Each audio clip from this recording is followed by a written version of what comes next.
Delhi special में एक बार फिर आपका स्वागत है। अन्ना हजारे ने दिल्ली सरकार की जन लोकपाल में बदलाव करने की सलाह दी है। यानी पूरी तरह से अन्ना हजारे इस जन लोकपाल बिल से सहमत नहीं है। विधानसभा में जन लोकपाल बिल पेश करने के बाद आम आदमी पार्टी के नेता कुमार विश्वास और संजय सिंह ने रालीगंज जाकर अन्ना से मुलाकात की। अन्ना ने लोकपाल के चयन प्रक्रिया पर ही सवाल उठा दिए।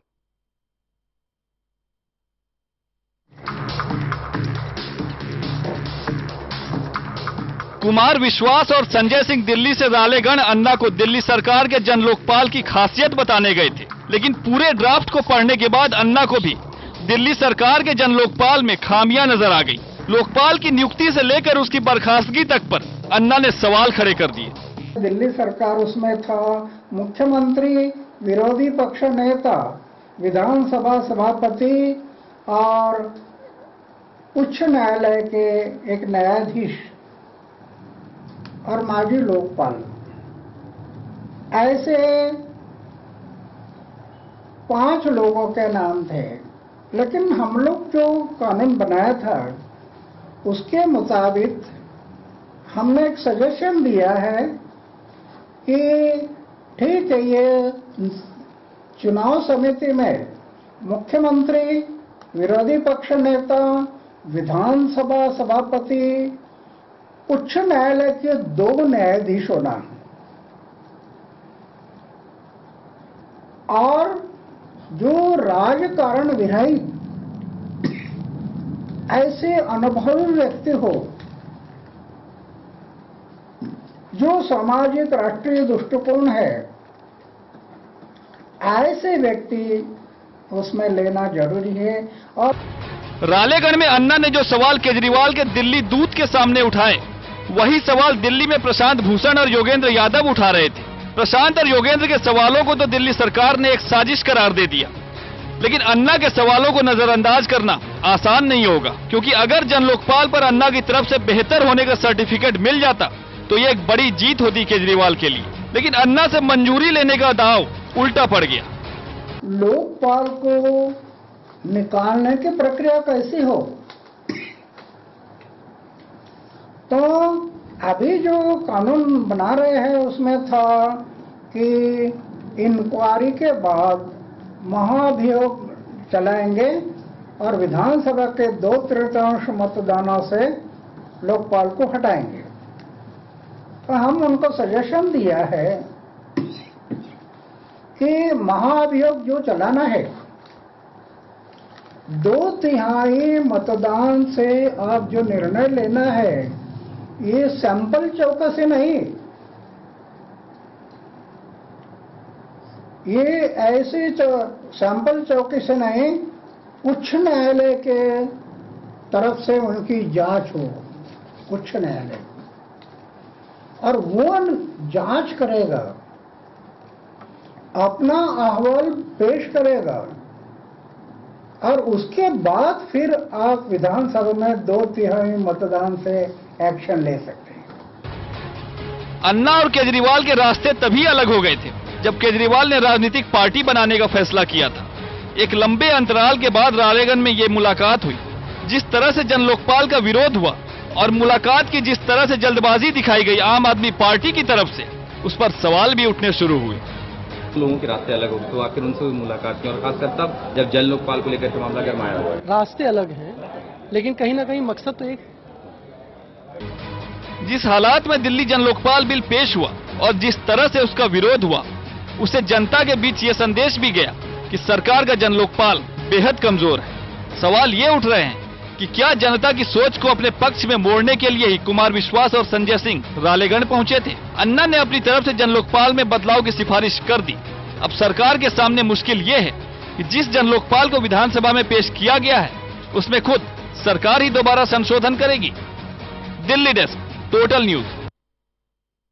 तो जन लोकपाल का नाम तो साल 2011 से एक ही रहा, लेकिन इसका प्रारूप लगातार बदलता रहा। 2011 के आंदोलन में जो जन लोकपाल तैयार किया गया था, उसके बाद आम आदमी पार्टी की सरकार बनने के बाद साल 2014 और 2015 में जन लोकपाल का मसौदा कैसे बदलता रहा, आइए ये भी दिखाते हैं आपको। साल 2011 के ऐतिहासिक आंदोलन के वक्त का लोकपाल, फरवरी 2014 में जिसके लिए अरविंद केजरीवाल ने सरकार को छोड़ा वो लोकपाल, और 30 नवंबर 2015 यानी सोमवार के दिन दिल्ली के उप मुख्यमंत्री मनीष सिसोदिया ने जिस जन लोकपाल बिल को दिल्ली विधानसभा में पेश किया, इन सभी में एक बड़ा फर्क है। ये फर्क लोकपाल चुनाव समिति से लेकर लोकपाल हटाने के तरीके, जांच एजेंसी, गलत शिकायत पर दंड और लोकपाल के दायरे को लेकर नजर आता है। सबसे पहले लोकपाल चुनाव समिति की बात करें तो साल 2011 में यानी अन्ना के आंदोलन के वक्त जिस लोकपाल के मसौदे को तैयार किया गया था, उसमें साफ शब्दों में लिखा गया था कि लोकपाल चुनाव समिति में कुल 7 सदस्य होंगे, जिसमें से 2 नेता होंगे और 2 नेताओं में से एक सरकार का नुमाइंदा होगा। 2014 में जब अरविंद केजरीवाल ने पहली बार सरकार बनाई, जिस लोकपाल के मसौदे को रखा गया, उस वक्त भी कुल 7 सदस्य समिति में रखने की बात सामने आई। उस मसौदे में भी ये कहा गया था कि लोकपाल चुनाव समिति में 7 सदस्यों में से 2 नेता होंगे, जिसमें से एक सरकार का सदस्य होगा। और वहीं ताजा ड्राफ्ट की बात करें यानी साल 2015 में जिस जन लोकपाल बिल को मनीष सिसोदिया ने पेश किया है, उसमें एक बड़ा फर्क नजर आता है। इसमें लोकपाल चुनाव समिति में 7 की बजाय सिर्फ 4 सदस्यों की बात रखी गई है, और बड़ी बात यह है कि 4 में से 3 नेता हैं, जिनमें से 2 सरकार के ही सदस्य हैं। वहीं लोकपाल हटाने के तरीके की बात की जाए तो इसमें भी एक बड़ा फर्क नजर आता है। साल 2011 में अन्ना के आंदोलन के वक्त जिस लोकपाल के मसौदे को तैयार किया गया था, उस वक्त ये बात साफ शब्दों में कही गई थी कि सुप्रीम कोर्ट अगर दोषी मानता है तभी लोकपाल को हटाया जा सकता है। वहीं साल 2014 में जब अरविंद केजरीवाल ने पहली बार लोकपाल बिल को पेश किया था, उस वक्त शिकायत पर जांच के बाद दिल्ली हाई कोर्ट की सिफारिश के बाद ही लोकपाल को हटाने की बात रखी गई थी, लेकिन अब इसमें भी एक बड़ा बदलाव कर दिया गया है। वहीं साल 2015 के यानी ताजा मसौदे के मुताबिक दिल्ली विधानसभा में अगर प्रस्ताव 2/3 बहुमत से पास हो जाता है तो लोकपाल को हटाया जा सकता है। इसके अलावा जांच एजेंसी की बात करें तो यहां पर भी स्वतंत्रता को लेकर मौजूदा जन लोकपाल को लेकर बड़े सवाल उठाए गए हैं। जहां साल 2011 में आंदोलन के वक्त के लोकपाल में स्वतंत्र जांच एजेंसी की बात रखी गई थी, वहीं साल 2014 में जब अरविंद केजरीवाल ने लोकपाल बिल पहली बार पेश किया था दिल्ली विधानसभा में, उस वक्त भी अलग इन्वेस्टिगेशन विंग का गठन करने की बात सामने आई थी। लेकिन अब के लोकपाल बिल में सरकार के विभागों से ही अफसरों को लिए जाने की बात लोकपाल बिल में कही गई है। इसके अलावा गलत शिकायत पर दंड के प्रावधान में भी बड़ा बदलाव कर दिया गया है। साल 2011 में अन्ना के आंदोलन के वक्त में जिस लोकपाल के मसौदे को तैयार किया गया था, उस वक्त 1 लाख रुपए तक के जुर्माने की बात कही गई थी। वहीं 2014 में जब अरविंद केजरीवाल की तरफ से लोकपाल बिल पेश किया गया, उस वक्त 1 साल की कैद की बात रखी गई। वहीं 2015 यानी कि ताजा लोकपाल बिल की अगर बात करें तो इसमें 1 साल तक जेल या 1 लाख तक के जुर्माने की बात या फिर दोनों की बात कही गई है। यानी बात साफ है कि गलत शिकायत पर जो दंड का प्रावधान है वो और भी ज्यादा कड़ा कर दिया गया है। इसके बाद सवाल यही उठाए जा रहे हैं कि ऐसे में कहीं ना कहीं आम जनता के बीच करप्शन के मामलों को उजागर करने को लेकर जो उत्साह है उसमें कमी आ सकती है। और सबसे आखिर में अगर बात करें लोकपाल के दायरे की तो 2011 में अन्ना के आंदोलन के वक्त जो लोकपाल का मसौदा तैयार हुआ था, उसमें केंद्र सरकार के करप्शन के लिए केंद्रीय लोकपाल और राज्य सरकार के करप्शन के लिए राज्य लोकायुक्त की बात को साफ साफ कहा गया था। 2014 की अगर बात करें तो उस वक्त भी अरविंद केजरीवाल के लोकपाल में केवल पब्लिक सर्वेंट्स का जिक्र किया गया था। वहीं 2015 की बात करें तो यहां पर एक टकराव की स्थिति बनती हुई नजर आई, जब मौजूदा लोकपाल बिल में दिल्ली की सीमा में किसी भी करप्शन के मामले को जांच के दायरे में लाने की बात को रखा गया। यानी बात साफ है कि यह सवाल अब गहराता हुआ नजर आ रहा है कि इस प्रावधान के जरिए कहीं ना कहीं केंद्र सरकार और दिल्ली सरकार के बीच एक बार फिर से टकराव की स्थिति बन सकती है।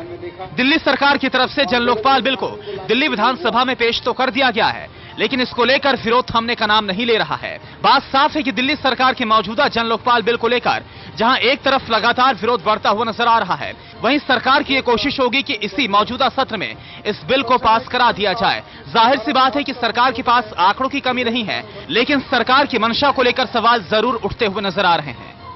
Delhi desk, total news.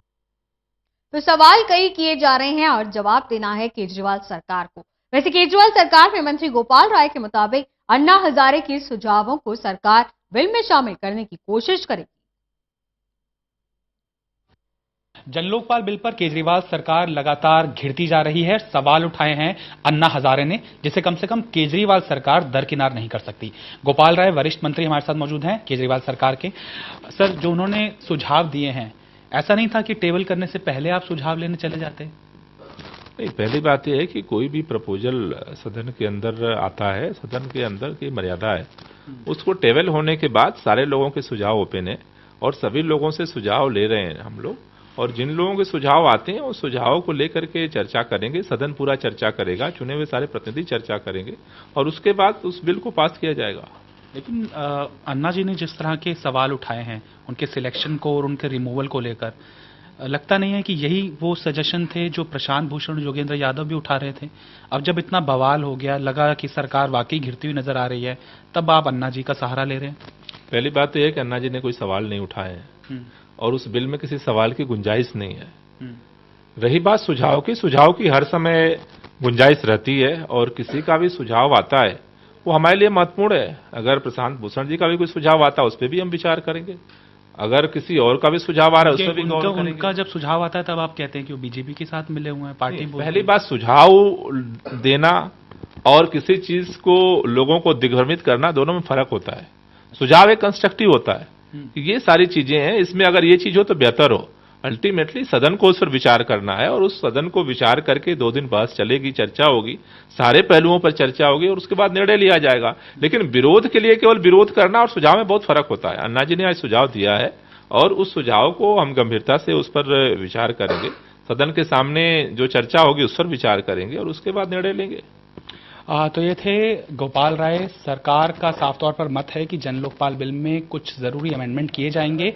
उसके बावजूद क्या अन्ना हजारे पूरी तरह से संतुष्ट हो पाएंगे या फिर जो इसके खिलाफ विरोधी आवाज उठा रहे हैं क्या वो संतुष्ट हो पाएंगे, ये समय बताएगा। कैमरामैन कुलदीप पालियान के साथ तरुण कालरा, टोटल न्यूज, दिल्ली।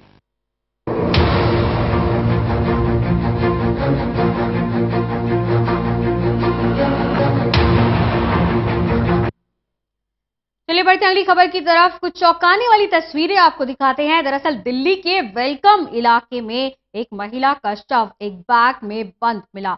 इस शव को ले जाने के लिए और यहां से पोस्टमार्टम तक इसे पहुंचाने के लिए दिल्ली पुलिस ने उसे अपने कंधे पर उठाकर वहां से हटाया। एक्सक्लूसिव तस्वीरें आपकी टीवी स्क्रीन पर। हत्या कर शव फेंकने की आशंका जताई जा रही है और ये देखिए किस तरह से कंधे पर शव को उठाकर ले जाया जा रहा है, यहां से हटाया जा रहा है। एक बैग में मिली थी इस महिला की लाश। फिलहाल शिनाख्त नहीं हो पाई है, लेकिन इसे उठाने के तरीके पर कई सवाल उठ रहे हैं। दिल्ली पुलिस की टीम मौके पर पहुंची और यहां से लाश को कंधे पर उठाकर ले गई पुलिस।